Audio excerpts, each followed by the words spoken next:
और आप प्रमाण देखिए, जिसने परमात्मा को पाया उसने पहले संसार को अपना बनाया। मेरी बात का भरोसा नहीं? अभी सुनाता हूं आपको। गोस्वामी तुलसीदास जी जिन्होंने ये कथा रची, 13 अगस्त 1532 में इनका जन्म हुआ था। और कहां पर हुआ था? बोले जो बांदा है अभी उत्तर प्रदेश में, उसके राजपुर नामक गांव में जन्म हुआ। बचपन का नाम था राम बोला। राम बोला नाम क्यों पड़ा? क्योंकि जैसे ही इनका जन्म हुआ ये मुख से पहला शब्द बोले राम। बच्चा जन्म लेते ही क्या करता है? रोता है, लेकिन ये रोए नहीं। इन्होंने जन्म लेते ही कहा राम। जब जन्म लेते ही राम कहा, लोगों ने कहा भैया ये तो राम बोल रहा है, इसलिए नाम ही लिख दिया राम बोला। अब ये नाम किसी ने रखा नहीं था, नाम पड़ गया। जैसे ही गोस्वामी जी का जन्म हुआ, लोगों में बात फैल गई, अरे वो राम बोला है, अरे वो राम बोल रहा है, अरे वो राम बोल रहा है, अरे वो राम बोल रहा है, और राम बोल रहा है से पड़ गया राम बोला। राम बोला। गजब की बात यह है कि जैसे ही इनका जन्म हुआ, जन्म के 4-5 दिन के अंतराल में ही इनकी माता और पिता दोनों का देहांत हो गया। 4 से 5 दिन के अंतराल में।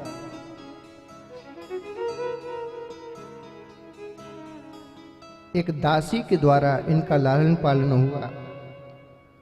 नाम था चुनिया। और गजब की बात देखिए, 5 वर्ष तक उस दासी ने लालन पालन किया, और जैसे ही 5 वर्ष के तुलसीदास जी हुए तो चुनिया का भी देहांत हो गया। सारे गांव वाले कहने लगे ये अपशकुनी बालक है। अरे जन्म लेते ही माँ बाप को खा गया, जिसने पाल पोस कर 5 वर्ष का किया, उस जननी को, उस पालनकर्ता को खा गया। ये अपशकुनी है। लोग तरह तरह की बात करने लगे। बच्चे का जन्म या तो 7वें या 8वें या 9वें महीने में हो जाता है, लेकिन श्रीमान जी का जन्म 12वें महीने में हुआ।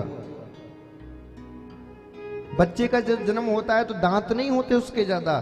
श्रीमान जी का जब जन्म हुआ 3200 दांत थे। लोग कहने लगे राक्षस हुआ है, राक्षस 32 दांत वाला। अद्भुत अद्भुत प्रकार की बात होने लगी। गोस्वामी तुलसीदास जी, बंधुओं याद रखना, समस्या उसी व्यक्ति के जीवन में आती हैं जिसको परमात्मा कुछ बड़ा देने वाला चाहता है। जिसके जीवन में समस्या नहीं, समझ जाइए कि आपको कुछ बड़ा नहीं मिलने वाला। क्यों? क्योंकि प्रकृति समस्याओं के द्वारा आपको परखती है कि मैं जो देना चाहता हूं क्या उस योग्य तुम हो। और ज्यादातर व्यक्ति उन समस्याओं से लड़ते लड़ते टूट जाते हैं, और जो वो प्राप्त करना चाहते हैं वो प्राप्त नहीं हो पाता। इसलिए जीवन में हमेशा याद रखना, यदि अत्यधिक आपके जीवन में बुरा हो रहा हो तो समझ जाइए परमात्मा ने मुझे किसी विशेष उद्देश्य को पूरा करने के लिए भेजा है, तभी हमारे जीवन में कुछ बुरा हो रहा है। आप किसी भी संत की, किसी भी महापुरुष की जीवन गाथा को उठा के देख लीजिए, उसका बाल्यकाल कैसा था, उसकी जवानी कैसी थी।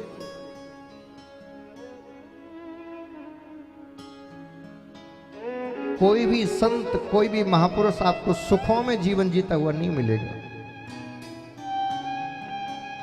एक भक्त ने कहा, बोले प्रभु दुखों से अगर चोट खाई न होती तो मोहन तेरी याद आई न होती। हकीकत तो यह है कि दुख ही हैं जो हमें उसकी याद कराते हैं, वरना जैसे ही सुख होता है हम सबसे पहले भगवान को ही भूलते हैं। हाँ?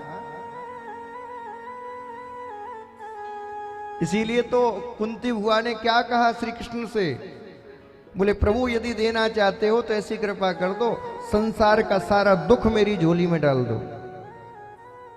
क्यों? बोले मैं प्रभु जानती हूं जब भी सुख आता है आप दूर चले जाते हो, और जब दुख आता है तो आप पास आ जाते हो। राम हे कृष्ण, मुझे ऐसा सुख नहीं चाहिए जो मुझे कृष्ण से दूर कर दे, मुझे ऐसा सुख चाहिए जो मुझे कृष्ण से मिला दे। सुख के माथे सिल पड़े जो हरि को नाम भुलाए, बलिहारी बां दुख को जो पल पल याद कराए। इसीलिए जीवन में कभी निराश मत होइए। आप मंदिर जाते हैं, हाथ उठा के बताइए कितने लोग मंदिर गए हैं। कष्ट हो रहा है, हाथ में दर्द है, बैन हो रखा है हाथ उठाना, तो अच्छे से उठाओ ना। हाँ, गए हो। क्यों जाते हो मंदिर? क्या करने? चप्पल चोरी करने?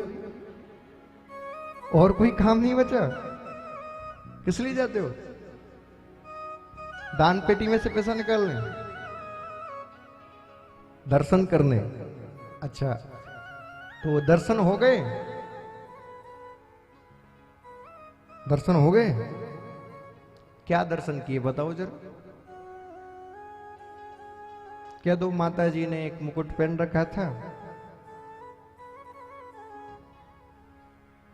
ठाकुर जी ने बंसी हाथ में ले रखी थी, शंकर जी ने त्रिशूल पकड़ रखा था, हो गए दर्शन? ये दर्शन नहीं है, ये तो केवल एक देखना मात्र है। आप गए और स्वरूप को देखकर आ गए, दर्शन कहां हुए आपको? इन मंदिरों का निर्माण जानते क्यों किया गया? इसकी दो पद्धतियां थी, दो कारण थे। क्या? पहला कारण था आपको शक्तियां प्राप्त करने के लिए, आपकी ऊर्जा का विकास करने के लिए, और दूसरा कारण था दर्शन प्राप्त करने के लिए। दर्शन का अर्थ क्या होता है? दर्शन का अर्थ होता है जब हम मंदिर जाएं तो मंदिर से ज्ञान लेकर आएं। क्या ज्ञान लेकर आएं? किसी मंदिर में आपने देखा है राम जी मुंह लटकाए खड़े हैं, हाय हाय हाय मेरी पत्नी चोरी हो गई? किसी मंदिर में देखा है श्री कृष्ण दोनों हाथों को सिर पे पकड़ के बैठे, मेरा पूरा खानदान मेरी आंखों के सामने मर गया? देखा है? आप चाहे राम के मंदिर में जाओ, चाहे कृष्ण के मंदिर में जाओ, चाहे हनुमान जी के मंदिर में जाओ, चाहे माता के मंदिर में जाओ, उनके चेहरे पर मुस्कान रहती है। वो आपको दर्शन करा रहे हैं कि जीवन में कैसी भी परिस्थिति आओ आप प्रसन्न रहिए। ये दर्शन है मंदिर का। वो आपको ये उपदेश दे रहे हैं, ये ज्ञान दे रहे हैं कि जीवन में कितनी भी कठिन परिस्थिति आए आपके चेहरे से मुस्कान नहीं जानी चाहिए। ये दर्शन है। किया आपने? दूसरा दर्शन, किसी भी मंदिर में चले जाइए, उस देवता के हाथ में दो चीज मिलेंगी, शस्त्र और शास्त्र। माता के पास जाइए, एक हाथ में त्रिशूल है, एक हाथ में गदा है, एक हाथ में पद्म है, तो एक हाथ से आशीर्वाद भी दे रही हैं। हनुमान जी के एक हाथ में गदा है तो एक हाथ में संजीवनी बूटी भी है। राम जी एक हाथ से धनुष उठा रखे हैं, दूसरे हाथ से आशीर्वाद भी दे रहे हैं। ये हमें क्या दर्शन करा रहा है कि जीवन में शस्त्र और शास्त्र दोनों धारण करके रखिए। क्यों? बोले शस्त्र नहीं होगा तो शास्त्र की रक्षा नहीं कर पाओगे, और शास्त्र नहीं होगा तो शस्त्र चलाने की विद्या नहीं सीख पाओगे। इसीलिए दोनों धारण करके रखिए। क्या ये दर्शन किया आपने? जब मंदिर जाते हैं तो एक काम और होता है। क्या? ऊपर मंदिर की ध्वजा लगी रहती है और वो निरंतर लहराती रहती है। अच्छा, गजब की बात यह है कि सबसे ज्यादा वायु का प्रभाव कहां होता है? उस ध्वजा के पास में है। सबसे ज्यादा मौसम की मार कौन झेलता है? वो ध्वजा। सबसे ज्यादा धूप, छांव, सर्दी, गर्मी, बरसात कौन झेलता है? वो ध्वजा। लेकिन एक काम करती है, वो क्या? जब ध्वजा कई दिन तक लहराती रहती है, मौसम की मार से फट जाएगी, टुकड़े टुकड़े हो जाएंगे, लेकिन जिस डंडे पर लगी हुई है उस डंडे से वो कभी अलग नहीं होती। ये बात, ये ध्वजा आपको क्या संदेश दे रही है?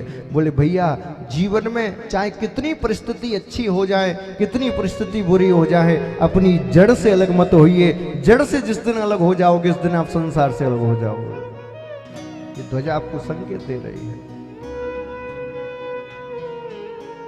अपनी जमीन से जुड़े रहिए। राम जी वनवास के लिए गए, ना कोई सोना संग ले गए, ना चांदी संग ले गए, केवल एक चीज संग ले गए। क्या? अयोध्या की मिट्टी। क्यों ले गए संग? बोले जीवन में मैं कहीं भी जाऊं, किसी भी नगर में जाऊं, लेकिन मैं अयोध्या को ना भूल पाऊं, इसलिए अयोध्या की माटी संग लेकर गए। आप मंदिर से ये शिक्षा, ये दर्शन लीजिए, तो आपका दर्शन करना, मंदिर जाना श्रेष्ठ है। बंदा मंदिर गए, घंटे हिलाई, आरती उतारी और आ गए, तो क्या मतलब? इसलिए ज्ञान प्राप्ति का साधन ही मंदिर है। आज गोस्वामी तुलसीदास जी अपने गांव को छोड़कर एक दूसरे गांव में रहने लगे। एक ब्राह्मण को दया आ गई तो विवाह करा दिया। अब जैसी विवाह कराया तो गोस्वामी तुलसीदास जी को इतना प्रेम पत्नी से हो गया कि महाराज जिस दिन से पत्नी ब्याह कर आई, उसने मायके ही नहीं जाने दी। हाँ, पहले जो राम राम जपते थे, अब राम जी को छोड़ के पत्नी में ही सब कुछ दिखने लगे। तुझ में रब दिखता है यारा, मैं क्या करूं? ये स्थिति हो गई। एक क्षण भी पत्नी से अलग नहीं होना। एक दिन की बात, गोस्वामी तुलसीदास जी किसी कार्य से बगल में गांव में गए थे। श्रावण का महीना था। गोस्वामी जी का जाना हुआ और गोस्वामी जी के साले साहब का आना हुआ। अब जैसी साले साहब आए, तुरंत कहा, बोले बहन जिस दिन से तेरा ब्याह हुआ है कभी मायके नहीं गई, चल मेरे संग। पत्नी ने कहा, अभी तेरे जीजाजी आए नहीं हैं, थोड़ा आ जाने दे तो आज्ञा लेके चलूंगी। बोले ना ना ना, उनको उनकी आज्ञा मत लेना, वरना वो जाने ही नहीं देंगे, तू अभी चल। और ज्यादा जिद की तो पत्नी भी बेचारी क्या करती, भाई के प्रेम के आगे हार गई, तो साथ में चल दी। इधर गोस्वामी तुलसीदास जी ने सोचा, बोले मैं दूसरे गांव आया था हूं, लेकिन मेरे पत्नी के बिना मन नहीं लग रहा। आधी रास्ते से ही सारा काम वाम छोड़ के लौट आए। घर आके देखा तो ना पत्नी है ना कोई। अब तो बैठ के विलाप करने लगे, कैसे जीऊंगा, कहां चली गई। आस पड़ोस के पड़ोसियों ने देखा विलाप कर रहे हैं तो कहा, अरे चिंता मत करो, आपके साले के साथ आपकी ससुराल गई है। जैसे ही इतना सुना, सोचने लगे अब क्या करूं मैं, ससुराल से तो पता नहीं कब आएगी। जैसे तैसे अपने आप को संभाला, लेकिन जैसे ही रात हुई, रात होते ही महाराज पत्नी का वियोग इतना सताने लगा कि गोस्वामी तुलसीदास जी को कुछ याद नहीं आया, वो तुरंत उठ के चल दिए। घनघोर वृष्टि हो रही है, तूफान आ रहा है, नदियों में बाढ़ आ रही है, लेकिन कुछ दिखाई नहीं दे रहा। चले जा रहे हैं। सामने नदी में बाढ़ आ रही है, उस पार ससुराल है, कैसे जाएं? कोई नौका नहीं, कोई साधन नहीं। कूद पड़े नदी में, तैर के जाऊंगा। तैरते तैरते एक लाश को पकड़ लिया, उस लाश के सहारे नदी पार की। पत्नी के मायके में पहुंचे, क्या देखते हैं ऊपर अट्टालिका पर दीपक जल रहा है। समझ गए यही पत्नी का कमरा है। ऊपर चढ़े कैसे, द्वार बंद है, खटखटाया, इतनी गर्जना हो रही है, इतना तूफान आ रहा है कि किसी को सुनाई नहीं दे रहा। गोस्वामी जी ने कहा कैसे जाऊं, एक एक क्षण बड़ा कठोरता से बीत रहा है, पत्नी से वियोग। जैसे तैसे चढ़ने लगे और खिड़की के द्वारा सीधे पत्नी के कक्ष में। पत्नी ने देखा इतनी रात्रि को आप कैसे आए, नदियों में बाढ़ आ रही है। तो कहा देवी मत पूछो, लाश के सहारे आया हूं। यहां तक कैसे आए, रस्सी से। कहां है रस्सी, नीचे देखा तो सांप लटक रहा था, सांप को पकड़ के महाराज चढ़ गए ऊपर। पत्नी ने देखा और कहा धन्य हो आपको, हाड़ मांस की देह मम तापर इतनी प्रिय, जो थोड़ी रघुनाथ प्रति अवस मिलत जगदी। ये हाड़ मांस का शरीर, उससे इतना प्रेम, इतना प्रेम। अरे पतिदेव, इससे थोड़ा सा भी यदि आप राम से प्रेम करते तो आपको राम मिल जाते। जब ये देखा कि जिसके लिए मैंने मौसम नहीं देखा, जिसके लिए नदी के प्रभाव को नहीं देखा, जिसके लिए ये नहीं देखा कि सर्प है कि रस्सी, इतने संघर्ष करके, इतना मेहनत करके जिससे मिलने के लिए आया, वो कह रही है कि मुझसे प्रेम ना करके राम से प्रेम करते तो राम मिल जाते। समझ गए इस संसार से कितना भी प्रेम कर लो, बदले में केवल दुख ही मिलता है। उसी दिन उसी क्षण घर को त्याग दिया, पत्नी को त्याग दिया और कहा देवी बस अब मैं चलता हूं। उसी क्षण त्याग दिया और उसी एक क्षण ने राम बोला को गोस्वामी तुलसीदास बना दिया। एक क्षण में